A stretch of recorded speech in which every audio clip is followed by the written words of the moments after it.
The movie begins with the introduction of the character Emma. She is seen standing by her bedroom window, quietly watching a cat struggling in the water, clearly drowning. Her face remains emotionless. No trace of panic, sympathy, or regret. She makes no attempt to rescue the cat, nor does she even consider it. She simply observes until the animal's life slips away. After this, we learn that Emma lives with her father. One morning, they share a conversation over breakfast. During their meal, Emma's aunt arrives at the house. She has come to discuss Emma's new caretaker. Emma's previous caretaker had been in an accident, though no one knows exactly how or why it happened. Now, Emma's aunt has found a replacement. While they are talking, Emma casually mentions the dead cat she saw. Shortly afterward, her father is shown pulling the lifeless animal from the pond. There is still no trace of sadness on Emma's face. It's clear the cat could have been saved if she had acted, but she simply didn't care. Later, Emma's father interviews the new caretaker and hires her after being satisfied with her manners. Around this time, it is revealed that Emma has applied for a new citizenship award, a medal she desperately wants. She begins behaving perfectly toward everyone at her school, going out of her way to appear kind and helpful. While playing with some children, another girl bumps into her, and Emma warmly supports the girl. At home, she even practices smiling in front of the mirror. The next day is the award ceremony. Emma's father dresses her in a charming outfit and escorts her to school, where parents and students gather for the event. When the teacher announces the winner of the citizenship medal, it is not Emma, but a boy named Milo. Emma whispers bitterly to her father that Milo does not deserve the medal, then insults him. She quickly apologizes for her outburst, but is clearly upset. Later, she invites Milo to join her for a walk to a cliff. After a while, Milo suggests they return home. Emma moves closer to him, and then the screen briefly fades to black. The next thing we see is Milo's parents arriving at Emma's house, asking if she has seen their son. Emma lies without hesitation. She hasn't seen him in a long time.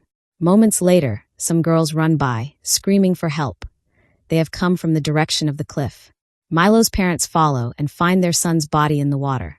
Efforts to revive him fail. Milo is dead. The following morning, Emma's father asks her over breakfast how she feels about her friend's death. She brushes it off without any sign of grief. That same day, the new caretaker returns to the house. That night, Emma catches her looking at her father's medicine and assumes she's trying to steal it. Later, while watching a movie together, Emma confronts her, saying she saw her trying to take the medicine. Emma threatens her. She must follow Emma's orders, or she will tell her father. Furious but cornered, the caretaker agrees. The next day is Milo's funeral. Everyone is crying, including Emma, though her tears are clearly fake, performed only in front of Milo's grieving parents.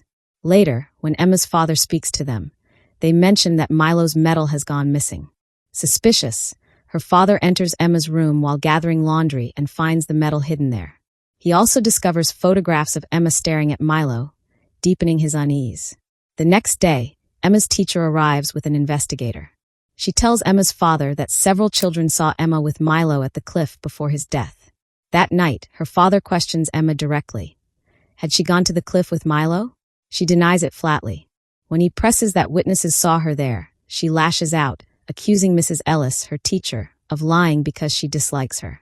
Sometime later, the caretaker visits Emma at her workplace and asks to smoke. Her father refuses, saying the place contains dangerous chemicals. Later, when Emma and the caretaker return home, they notice Mrs. Ellis's car parked nearby. The caretaker warns Emma that a case is being built against her for being with Milo at the time of his death. She tries to frighten Emma, saying that if she's guilty, she could end up in the electric chair. Emma is clearly shaken, but still denies doing anything wrong. The next day, the caretaker searches for Emma around the house. Meanwhile, we see a wasp nest on the roof. Mrs. Ellis is shown driving home when a wasp distracts her. And in the backseat of her car is the wasp nest, deliberately placed there by Emma. Her plan is clear: cause an accident. That same day, the caretaker finds Milo's missing medal and hangs it on the lamp in Emma's father's room, so he will find it. But when Emma enters, she quickly snatches the medal and hides it. Her father notices and questions her. She lies, claiming Milo gave it to her as a gift. The next morning, as Emma's father heads to work, he calls a therapist, wanting psychiatric help for his daughter. On his way, he passes the scene of an accident. Back at home, Emma angrily confronts the caretaker, accusing her of planting the metal. At that moment, her father arrives and takes her to Milo's house to return it. Milo's mother seems confused when she accepts it and mentions that Mrs. Ellis has died in a car accident. Emma puts on an emotional performance, claiming Mrs. Ellis was her best teacher. But on the way home, she quickly forgets the supposed grief, excitedly telling her father she will bake cookies with the caretaker. Her father is shocked at her lack of empathy.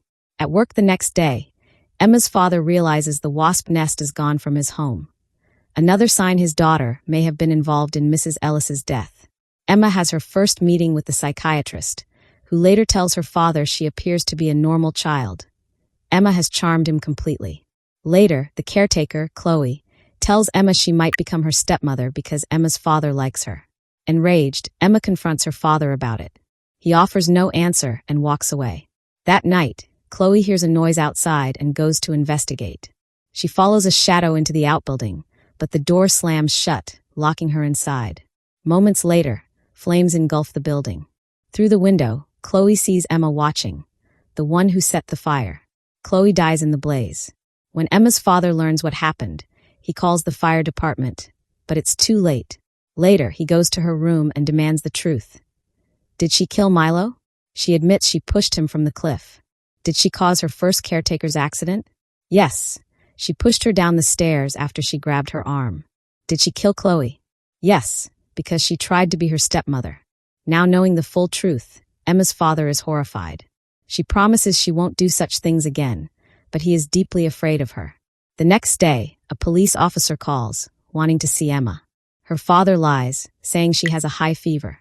To protect her, he takes her to their lake house. The guard greets them. Later, the officer calls again, revealing that the fire at the outbuilding was arson. Fearing for his own safety, Emma's father keeps a gun nearby. But that night, Emma turns on all the stoves, letting gas fill the house, and locks the doors from the outside. Her father wakes to the smell, opens the windows, and sees her outside, realizing she tried to kill him. When he asks why, she says that if he dies, she can live with her aunt, who is the best. Pretending calm, he brings her inside and slips a sedative into her chocolate. But Emma switches her chocolate with his. That night, she enters his room with the gun and fires, missing, the bullet lodging in a pillow. Her father wakes, shocked she's still awake. She reveals the switch and tries to shoot again, but he grabs the gun. Emma calls 911, claiming her father is trying to kill her, and hides in the bathroom. The guard arrives, finds her inside, and sees her father standing outside with the gun. To protect her, the guard tries to intervene. But her father turns the gun on himself and pulls the trigger. Emma watches as her father dies before her eyes. In the final scene, her aunt arrives to take her away. Hugging Emma tightly, she insists that her brother had been mentally unstable, telling everyone lies about Emma killing people. She refuses to believe Emma could ever do such things. The film ends on this unsettling note. If you enjoyed this story, don't forget to hit the like button. It really helps the channel grow. Subscribe and turn on the notification bell so you never miss the next thrilling movie recap. And tell me in the comments, which movie should I cover next? Your suggestion might be the next video.